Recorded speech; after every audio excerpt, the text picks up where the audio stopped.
Hello, അപ്പം നമ്മുടെ ഒരു പുതിയൊരു വീഡിയോയിലേക്ക് എല്ലാവർക്കും സ്വാഗതം. ഈ വീഡിയോ എന്ന് പറയുന്നത് വേറൊരു വീഡിയോൻ്റെ കണ്ടിന്യൂഷൻ ആണ്.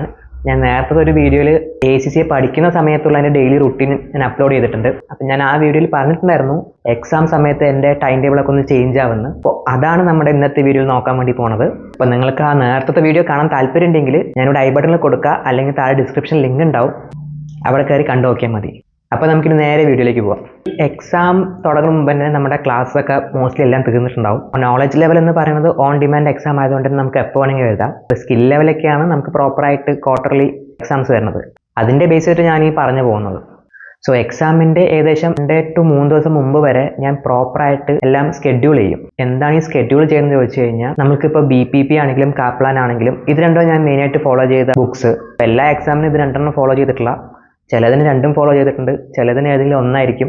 അങ്ങനെയൊക്കെയാണ് ഫോളോ ചെയ്തത്. അപ്പോൾ ഇതിലുള്ള ക്വസ്റ്റ്യൻസിനെ എത്ര എണ്ണം ഉണ്ടെന്ന് നോക്കിയിട്ട് ഞാൻ പ്രോപ്പറായിട്ട് ഡിവൈഡ് ചെയ്യും. ഇപ്പോൾ ഒരു 10 ക്വസ്റ്റ്യൻസ് ആണ് ഉള്ളത്, 5 ദിവസം എക്സാമിനുള്ളെങ്കിൽ പ്രോപ്പറായിട്ട് ഈക്വലായി ഡിവൈഡ് ചെയ്ത് കൊടുക്കും. ഇപ്പോൾ 2 ക്വസ്റ്റ്യൻ വെച്ചിട്ട് ഒരു ദിവസം എന്നുള്ള കണക്കിലായിരിക്കും അതൊക്കെ പോവുക. അങ്ങനെയായിരിക്കും ഞാൻ ഡിവൈഡ് ചെയ്യാം. ക്വസ്റ്റ്യൻസ് എന്ന് പറയുന്നത് ചിലപ്പോൾ നമ്മൾ പഠിക്കുന്ന സമയത്ത് അല്ലെങ്കിൽ ക്ലാസ്സുള്ള സമയത്തൊക്കെ ചെയ്ത ക്വസ്റ്റ്യൻസ് ഒക്കെ ആയിരിക്കും.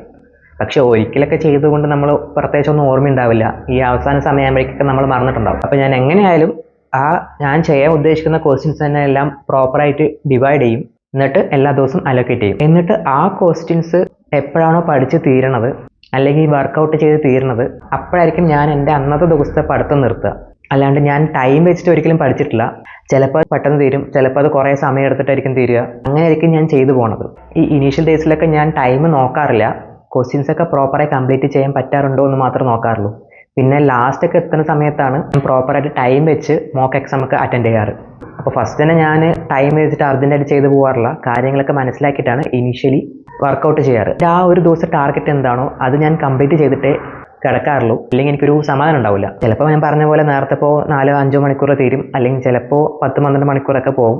അപ്പോൾ ഞാൻ കൂടുതലും ടൈമിൽ ഫോക്കസ് ചെയ്യാറില്ല. എൻ്റെ ആ ടൈം ടേബിളായിരിക്കും ഞാൻ കൂടുതൽ ഫോക്കസ് ചെയ്യാറ്. പിന്നെ ഞാൻ പറഞ്ഞല്ലോ എക്സാമിൻ്റെ ലാസ്റ്റ് 2-3 ദിവസം ചില്ലിങ് ഡേ ആണെന്ന്. ആ സമയത്ത് ഞാൻ കൂടുതലൊന്നും എടുത്ത് നോക്കാറില്ല. അങ്കിടങ്കിലൊക്കെ നടക്കുന്ന സമയത്ത് എന്തെങ്കിലും കാര്യം ആലോചിക്കും. എനിക്ക് അതിൻ്റെ ആൻസർ കിട്ടിക്കഴിഞ്ഞ ഒരു സമാധാനമാണ്. കിട്ടിയില്ലെങ്കിൽ ഞാൻ ആ ക്വസ്റ്റ്യൻ അല്ലെങ്കിൽ ആ കൺസെപ്റ്റിൻ്റെ മാത്രം ആൻസർ എടുത്ത് നോക്കും. അല്ലാണ്ട് പുതിയ കാര്യങ്ങളൊന്നും പഠിക്കാൻ വേണ്ടി നിൽക്കാറില്ല. അങ്ങനെയായിരുന്നു എക്സാമിൻ്റെ ലാസ്റ്റ് 2-3 ദിവസത്തെ എൻ്റെ റുട്ടീൻ എന്ന് പറയുന്നത്. ഇതൊക്കെ ചെയ്തുകൊണ്ടോ ദൈവം സഹായിച്ചുകൊണ്ടോ ഒരു പേപ്പർ ഒഴിച്ച് ബാക്കി എല്ലാ പേപ്പറും ഫസ്റ്റ് അറ്റംപ്റ്റ് തന്നെ ക്ലിയർ ചെയ്യാൻ വേണ്ടി പറ്റിയിട്ടുണ്ടായിരുന്നു. ലാസ്റ്റത്തെ പേപ്പർ മാത്രം എനിക്ക് സെക്കൻഡ് അറ്റംപ്റ്റ് ചെയ്യേണ്ട വന്നു.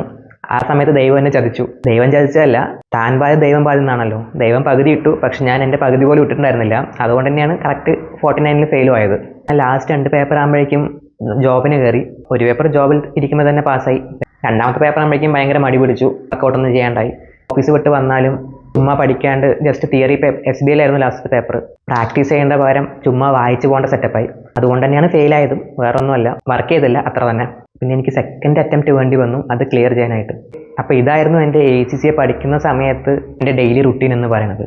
എൻ്റെ മാത്രം ഡെയിലി റുട്ടീനാണ് കേട്ടോ. നിങ്ങൾ ഓരോരുത്തർക്കും ഡിഫറെൻറ്റ് സ്റ്റൈലായിരിക്കും. ഞാൻ എൻ്റെ കാര്യം പറഞ്ഞു, ഞാൻ ടൈം വേസ്റ്റ് അല്ല നോക്കണമെന്ന് പറയുന്ന സമയത്ത് നിങ്ങൾ അങ്ങനെ ചെയ്യണമെന്നില്ല. ചിലപ്പോൾ നിങ്ങൾ ഒരു ദിവസം ഇത്ര മണിക്കൂർ വെച്ച് പഠിക്കും എന്നൊക്കെ ആയിരിക്കും. അപ്പോൾ നിങ്ങളുടെ സ്റ്റൈലിൽ നിന്ന് നോക്കിയിട്ട് അങ്ങനെ ഫോളോ ചെയ്താൽ മതി. നിങ്ങൾക്ക് ഇപ്പോൾ ചിലപ്പോൾ പെട്ടെന്നുള്ള ഗ്രാസ്പിംഗ് പവർ ഉണ്ടാവും. അപ്പോൾ ഒരു തവണ കേട്ടാൽ തന്നെ എല്ലാ കാര്യം മനസ്സിലാവും. ചിലവർക്ക് അങ്ങനെ ആയിരിക്കില്ല, കുറേ തവണ കേട്ടാലേ മനസ്സിലാവുള്ളൂ. അപ്പോൾ നിങ്ങളുടെ നേച്ചർ എന്താണെന്ന് നോക്കുക, തിരിച്ചൊരു സ്റ്റഡി പ്ലാൻ ഉണ്ടാക്കുക. ഞാൻ എൻ്റെ പറയാൻ കാരണം നിങ്ങൾക്ക് അതുപോലെ എന്തെങ്കിലും റിലേറ്റ് ചെയ്തിട്ട് എന്തെങ്കിലുമൊക്കെ ആഡ് ഓൺ ചെയ്തിട്ട് നിങ്ങൾക്കൊരു പുതിയൊരു ഐഡിയ കിട്ടാൻ വേണ്ടിയിട്ടാണ്. അപ്പോൾ അതുകൊണ്ട് നിങ്ങൾക്ക് എന്തെങ്കിലുമൊക്കെ ഒരു ബെനിഫിറ്റ് ഇതിൽ നിന്ന് കിട്ടിയെന്ന് വിചാരിക്കുന്നു. നിങ്ങളിപ്പോൾ എക്സാമിൽ പാസ്സായാലും ഫെയിലായാലും, നിങ്ങൾ ഏതെങ്കിലും എക്സാമിന് ഫെയിലായി കഴിഞ്ഞാൽ ഒരു ദിവസം 2 ദിവസമൊക്കെ വിഷമിച്ചിരിക്കാം. എന്നിട്ട് എന്തുകൊണ്ടാണ് ഫെയിലായതെന്ന് അനലൈസ് ചെയ്യുക. ചിലപ്പോൾ കൺസെപ്റ്റ് മനസ്സിലാവാത്തതുകൊണ്ടായിരിക്കാം, അല്ലെങ്കിൽ ചിലപ്പോൾ കൺസെപ്റ്റ് മനസ്സിലായി നിങ്ങൾ പഠിക്കുന്ന രീതി ചിലപ്പോൾ തെറ്റായിരിക്കാം.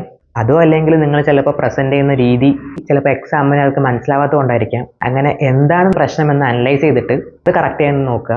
എന്തൊക്കെ വന്നാലും നിങ്ങളെ തന്നെ വിശ്വസിക്കുക, മുമ്പോട്ട് പോവുക.